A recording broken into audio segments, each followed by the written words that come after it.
Hello guys, আজ চলে এলাম শরৎচন্দ্র চট্টোপাধ্যায়ের বাড়ি। তোমরা দেখতে হচ্ছে এটা গেট এবং গেটের নাম প্লেট লেখা রয়েছে শরৎচন্দ্র মাতৃ মন্দির। চলো গেটে প্রবেশ করি, আর তোমরা প্লিজ পুরো ভিডিওটা দেখতে থাকো এবং যারা আসতে চাও আমি লোকেশন তোমাদের সঙ্গে শেয়ার করে দেবো। দেখতে পাচ্ছ প্রচুর লোক আছে এবং খুব শান্ত প্রকৃতির এটা পরিবেশ এবং নদীর তীরে এটা বাড়িটা। শরৎবাবু অনেক গল্প উপন্যাস লেখেন, যেমন দেবদাস, পরিণীতি, পল্লী সমাজ, চরিত্রহীন, এইসব তোমরা সার্চ করে দেখতে পারো ইউটিউব। শরৎবাবু মাত্র 61 বছরেই মারা যায়। দেখতে পাচ্ছি এই পাশটা হচ্ছে গার্ডেন, এখানে সুন্দর সুন্দর গাছ লাগানো রয়েছে এবং ফুলেরও গাছ লাগানো রয়েছে। উপরটা দেখতে পাচ্ছ দোতলা, এটা এখানে একটা শরৎবাবুর স্ট্যাচু করা আছে, সেটাও তোমাদেরকে দেখাবো।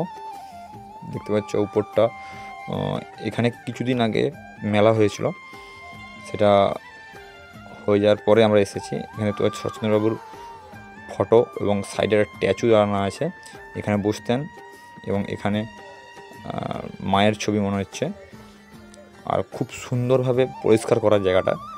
এখানে হচ্ছে এটা বেডরুম, শরৎবাবুর ছবি দেওয়া আছে, এখানে হচ্ছে পুরস্কার যেগুলো পেয়েছে সেগুলো। আর এই ঘড়িটার হচ্ছে বলছে ওখানে একদিন নাকি দম দিলে 7 দিন চলে, ব্যাটারি বিহীন নাকি ওটা, ওখানে যারা আছে সেখানে তারাই বললো।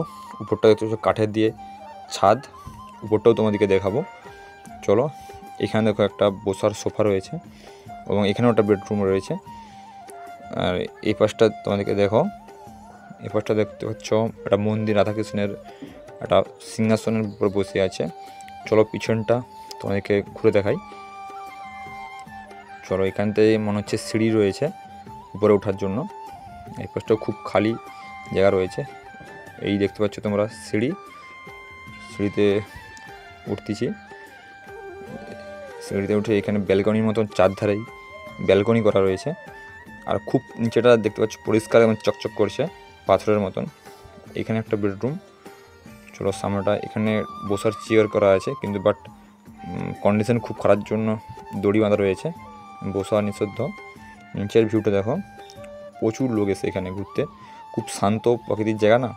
আর সাইডেই একটু সাইডেই ওখানে একটা নদী রয়েছে, রূপনারায়ণ নদী, এটা তালা মারা। এখানটা একটা বেডরুম রয়েছে মনে হচ্ছে, এখানে একটা বেডরুম রয়েছে, দোতলা বাড়ি, আর খুব পুরনো জিনিসপত্র রয়েছে ভিতরে। এটা পাখির একটা খাঁচা করা আছে, সুন্দর সুন্দর পাখি এরা এখানে রয়েছে। চলো পিছনটা তোমাদেরকে দেখাই, এই জানলা দিয়ে তোমাদেরকে কিছু দেখাই। দেখতে পাচ্ছ এখানে এধার ওধার যাওয়ার, এই রুম থেকে ও রুম যাওয়ার জন্য মাঝখানে রয়েছে। আর পিছনটাও দেখতে থাকো। শরৎবাবু অপরাজয় কথাশিল্পী নামে খ্যাত। তিনি কলকাতা বিশ্ববিদ্যালয় থেকে 1923 খ্রিস্টাব্দে জগত্তারিণীর স্বর্ণপদক পান এবং ঢাকা বিশ্ববিদ্যালয় থেকে ডিলিট উপাধি পান। তোমরা যদি কেউ আসতে চাও, দেউলটি স্টেশনে নেমে কাউকে জিজ্ঞাসা করলেই সবাই বলে দেবে।